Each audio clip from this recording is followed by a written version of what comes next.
La période de mobilisation que nous vivons autour des retraites a une ampleur inédite depuis des décennies. Les appels à la grève ou aux manifestations saute-mouton ne peuvent répondre à l'exigence d'en découdre exprimée par des millions de travailleurs. Aujourd'hui, la majorité des actions menées se font à l'initiative de syndicalistes CGTistes, de salariés, de jeunes. Mais rappelons-nous que nous sommes, au moins au début, restés spectateurs devant le mouvement des Gilets jaunes. Depuis, un certain nombre de grèves se sont organisées sans la CGT à travers le pays.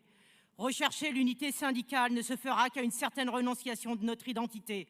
Or, les travailleurs nous reconnaissent comme le seul syndicat combatif.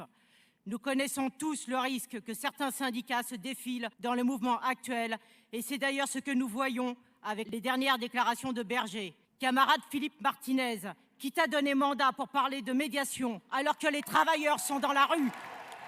Nous avons tout à gagner à participer à toutes les assemblées, actions qui se créent, et même à les impulser. Nous avons tout intérêt à être les meilleurs défenseurs de la démocratie ouvrière. La Confédé se doit d'organiser et de centraliser toutes les formes de lutte. Depuis une semaine, les forces de l'ordre répriment avec une violence aveugle les salariés, les jeunes mobilisés, ainsi que les militants syndicaux. Les réquisitions brisent le droit de grève. La CGT se doit d'organiser la riposte face à la répression, à la guerre ouverte que nous mène la bourgeoisie.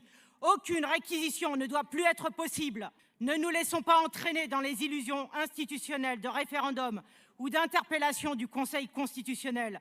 Ne renvoyons pas à un demain très lointain, alors que notre force est ici et maintenant. Nous devons être à la hauteur des origines révolutionnaires de notre syndicat. Nous ne voulons pas devenir un syndicat de concertation ou d'accompagnement à la remorque de la CFDT. Il y a aussi une dimension internationale à notre mouvement. D'abord parce que partout dans le monde, les travailleurs nous regardent, mais aussi parce que l'Angleterre est au bord de la grève générale.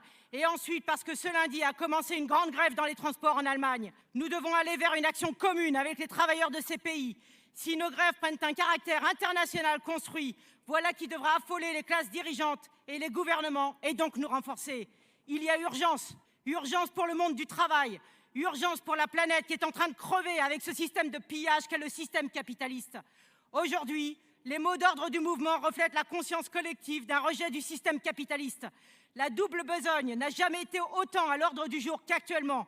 Et c'est le moment d'affirmer haut et fort: l'arme des travailleurs, c'est la grève. Et il faut de toutes nos forces construire la grève générale.